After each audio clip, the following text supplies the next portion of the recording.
I'm going to talk about a basketball team that I was so wrong about entering these NBA playoffs. But before we get started, I want to tell you guys to hit that subscribe button, like, comment, and share, and to continue to support my channel.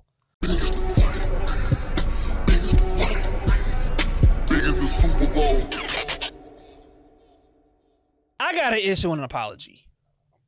I am going to issue an apology. And the NBA team that I'm going to issue an apology to are the Minnesota Timberwolves. Yeah, that's right. I want to issue the Minnesota Timberwolves an apology because I underestimated them. I doubted them. I didn't believe in them. I questioned them. I did not think that the Minnesota Timberwolves could beat the Los Angeles Lakers in the playoff series.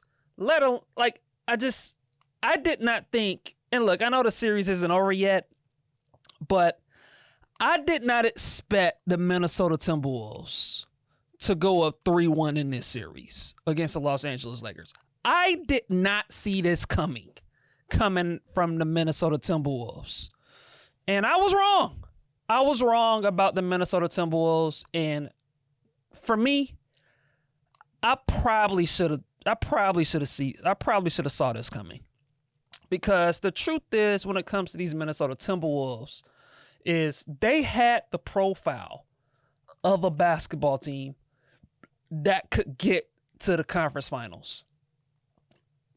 Like, you look at where the Minnesota finished. They were number 8 in offensive rating, and they were number 6 in defensive rating. And typically, when you are a top 10 offense and a top 10 defense, you are a contender in the NBA. And the Minnesota Timberwolves proved over the course of the seasons, particularly the second half of the season, that they're a contender. They've been a contender. And for me, I'm just so impressed with what I've seen. And look no further than yesterday's game against the Lakers, when it was 2-1 Minnesota. 2-1 Minnesota with the series lead. And look, game 4 is always tough because in game 4, that's the game where like the series can flip. You know that the Lakers are going to come out with everything that they have because you don't want to go down 3-1. And, in the first half of that game, it was nip and tuck. Luka Doncic was doing his thing. LeBron was being steady. And then on the other end, it was Anthony Edwards and Julius Randle doing their thing. So it was a back and forth game. And then in the third quarter, you kind of saw the Lakers kind of, put the game out of reach a little bit. Austin Reeves got going. Luka Doncic was still doing his thing, making shots, doing the things that he's typically doing. And so you figured, by the fourth quarter, it was like, oh man, the Lakers got control of this game. But nope. Here came the Timberwolves. They came storming back. Anthony Edwards was making plays, willing his team. Naz Reid was making plays. Dante DiVincenzo was making plays. Mike Conley was making plays. Had a nice little block on LeBron late in that game. And then, Minnesota they hung on. They came back and they did their thing. And so you got to give the Minnesota Timberwolves credit. And specifically, the guy that I'm going to talk about is Anthony Edwards. Anthony Edwards. What a dude. What a baller that this dude is. This dude had 43 points in that game yesterday. 43 points. Playoff career high. Anthony Edwards was on one yesterday. Just incredible. Incredible display of shot making, hitting threes, getting to his mid-range shot, taking the ball to the rack, making plays in transition. He was battling on defense, guarding Luka, guarding LeBron, getting in their grills, just not backing away from nobody. Anthony Edwards is establishing himself as one of the top 5 players in this league. Anthony Edwards is something special, folks. He's just is. And I got to admit this when it comes to Anthony Edwards. When he was coming out of Georgia, I didn't see this.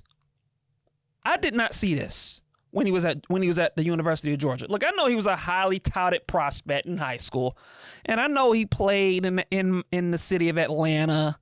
You know, I get all that.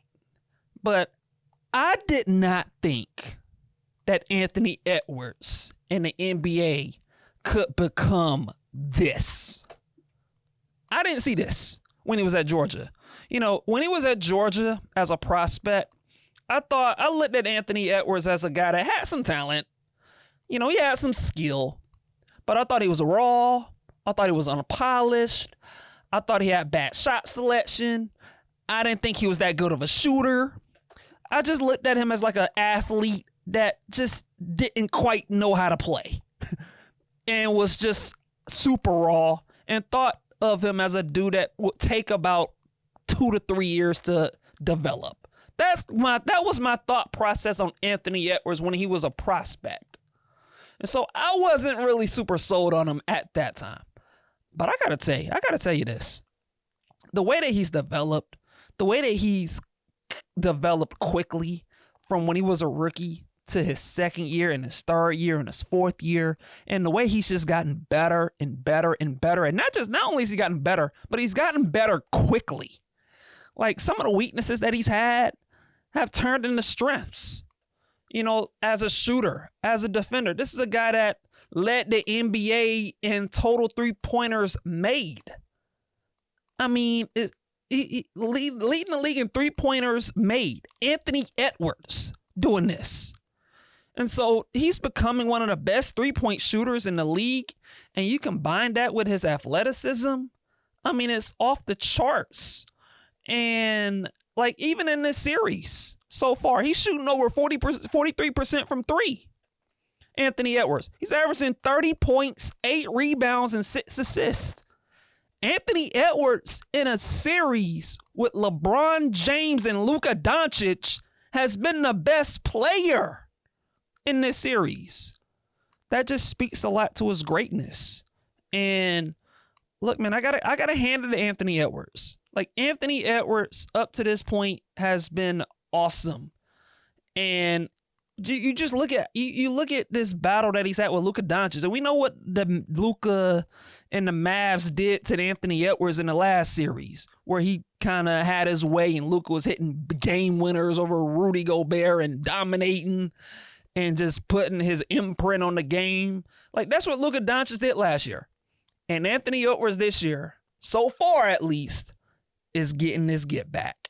He's getting this get back on what Luka did to him last year. And Anthony Edwards is like, I got this, Luka. This is my time. And Anthony Edwards is delivering the goods. And so, man, like I said, man, Anthony Edwards is just, he's on one. He is on one, and his skill level, the shot making, the ability to get to the basket, you know, he's making better reads. Like, you look at late in the game, the Lakers were doubling him and trapping him, and he was able to get the ball to, I think it was Naz Reid, and Naz Reid was able to find Jaden McDaniels for a dunk that ended up being an and one. And, Jaden McDaniels got fouled, and he ended up making a free throw to get the T-Wolves the lead, and they were up 1. And so you're seeing little things like that from Anthony Edwards, and you can just, you look at a guy that's just, he's committed. He's committed to the process. He's committed to the work. And he's playing awesome. He's playing at an awesome level right now. And so you got to give Anthony Edwards his due. But he ain't the only one in Minnesota that's doing his thing for the T-Wolves, and why the T-Wolves are up 3-1 in this series against the Los Angeles Lakers. Julius Randle. I gotta give props to him. I gotta give props to Julius Randle, how he's played in these playoffs. He's been great. He's averaging over 23 points a game. He's shooting over 47% from the field. He's also shooting over 45% from 3. Julius Randle's doing his thing. He's playing like the guy he's been in the regular season. And look, we all know what Julius Randle, like, he's had his playoff demons. We know how awful he was in the series against my Hawks a few years back. I guess it's 4 years ago. And he had a bad series against the Miami Heat. And so Julius Randle's had some playoff demons, but he's been great in this series against the Lakers. He's doing his thing. He's delivering. He's playing his role. And he deserves props for how he's played in these playoffs. And I think that's a huge difference for Minnesota, because if Julius Randle continues to play at this level, along with what Anthony Edwards is doing, then not only will the Minnesota Timberwolves win this series, I think they can win the next series as well, whether they play Houston or Golden State. Like, the Minnesota Timberwolves can win that series as well. And who knows? Maybe they're the team that could get to the conference finals and win that series as well with Julius Randle playing like this. And so he's been good. I want to give a shout out to Rudy Gobert. And look, Rudy Gobert, like, I get it. You look at that players poll, last week that came out. Rudy Gobert was the second in, dudes that people think is overrated. He's getting a lot of crap. But look, man, and Rudy Gobert has flaws. Like, offensively, he's limited. He just is. But I gotta say this regarding Rudy Gobert. Defensively, he's on his own, and he's always been a good defender, contrary to popular belief. Rudy Gobert is doing his thing on the defensive end, anchoring that defense. He's had possessions where he's guarded Luka well, not allowing Luka to do whatever he wants to do. He's blocking shots. He's rebounding. He's been that anchor defensively for Minnesota. And so Rudy Gobert deserves a lot of love for what he's been able to do. Jaden McDaniels, a two-way player who can defend, and offensively he can get right back at you. He's capable of giving you 15 to 20 a game. He had 30 points in game 3 or something like that. And so this is a guy that's not a liability on the offensive end. And so he's been huge. Mike Conley has been steady. You got Naz Reid off the bench. Dante DiVincenzo. He's been doing his thing. Nickeil Alexander-Walker. And that's the thing with Minnesota. When you compare to what the Lakers are dealing with, Minnesota has 8 reliable guys in their rotation that can all produce.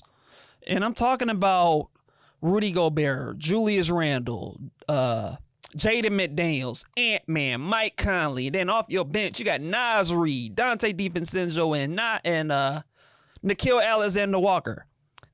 That's a combination of athleticism, size, defense, length, and shooting, and versatility. Minnesota has it in their top 8 rotation. And here's the other thing when it comes to Minnesota that I don't think people are going to mention, but I'm going to mention on this.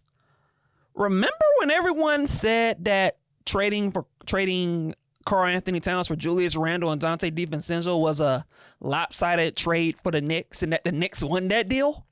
Remember that?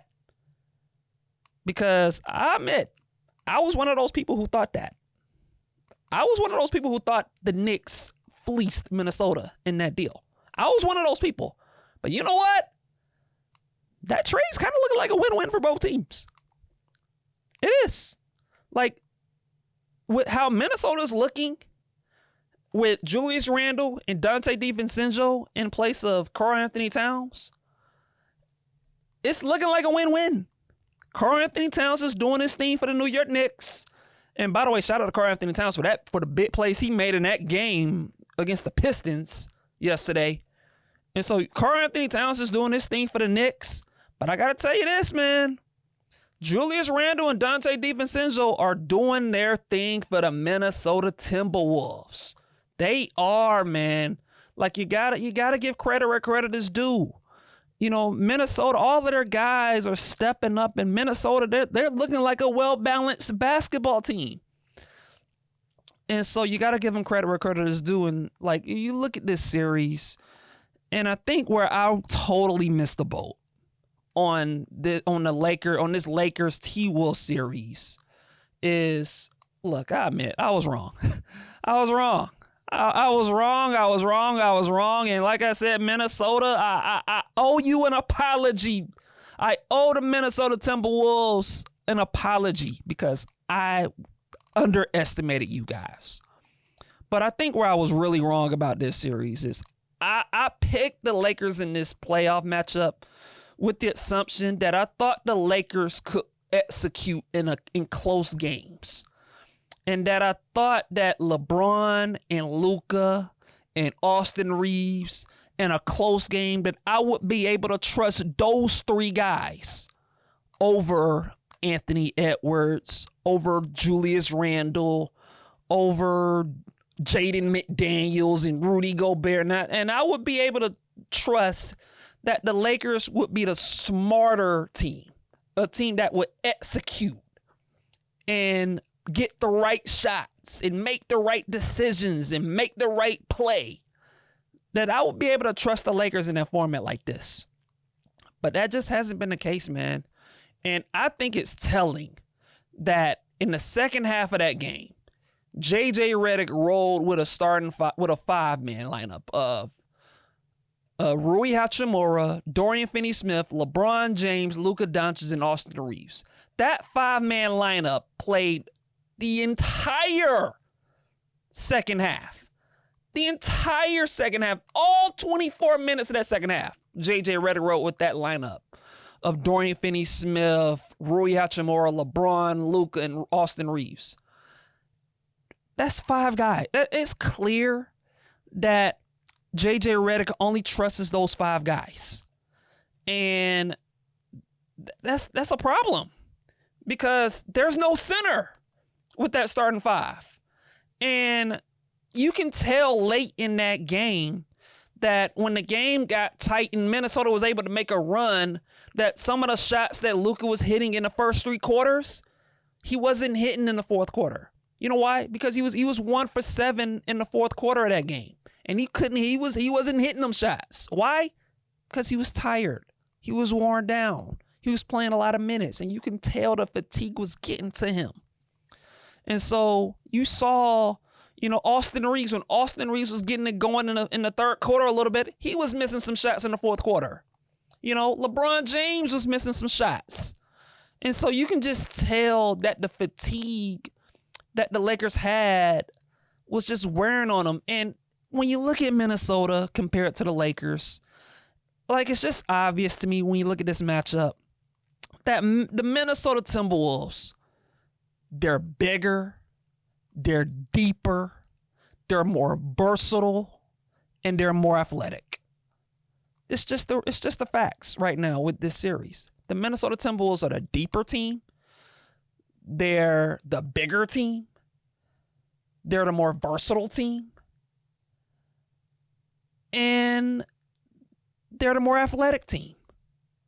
And it just shows. It just shows in a series like this. And the Lakers, they don't have the size to contend with what Minnesota has. They just don't have it. They don't have the size. It is telling to me that somebody like Jackson Hayes is only played 4 minutes in that series, in that game. 4 minutes. The only center on the team for the Lakers. J.J. Redick doesn't trust him. He just doesn't trust him. He's not big enough. He's not physical enough. He's not disciplined enough. It's telling that J.J. Redick played Jackson Hayes 4 minutes. They don't have the size. They don't have the rebounding. Like the Minnesota Timberwolves had 18 offensive rebounds in that game. 18. Their size was wearing the Lakers out. And it's just kind of what it is. And Luka and LeBron can only, there's a heavy burden on both of them, as well as Austin Reeves. It's a heavy burden on those guys to make shots. And Luka was making some tough shots. Step back threes, contested mid-range shots. Luka was making a lot of tough shots. And it's a lot on his plate for him to make shots. Because if Luka's off, or if LeBron is off, If one of them two are off, it's tough sledding for these Lakers right now in this series. It's just this. There's not enough margin for error for the Lakers right now, given with what they have on the court and given what their roster is looking like. They don't have the margin for error. They have to play perfect. And when you compare that to Minnesota, they just got 8 guys. They got 8 guys. Like Anthony Edwards had an awesome game. Anthony Edwards can have an off game, and Minnesota can still win. He can have Anthony Edwards can have a game where he has 20 points and he's 7 for 20 shooting, and Minnesota can still win because they just have more guys. They just have more guys, and they just have more versatility with their team, and it shows. It shows in a matchup like this, and so in my opinion, with the way that this series has looked so far, I don't want to rule the Lakers out from coming back, but at the same time, I think it's highly unlikely, in my opinion, that I think the Lakers can win 3 games in a row against these Minnesota Timberwolves. Now, look, if I end up being wrong, I end up being wrong. But I just when I look at how this matchup is played out in its entirety, like I said, I think the Minnesota Timberwolves have proven to me that I think they're the deeper team. I think they're the bigger team. I think they're the more versatile team. And I think they're the more athletic team. And I just think the Lakers are just limited in those aspects. And I think ultimately, I think that's going to be their own doing in this series. I really do. And so, like I said, man, Minnesota Timberwolves, I owe you an apology because I didn't see this coming.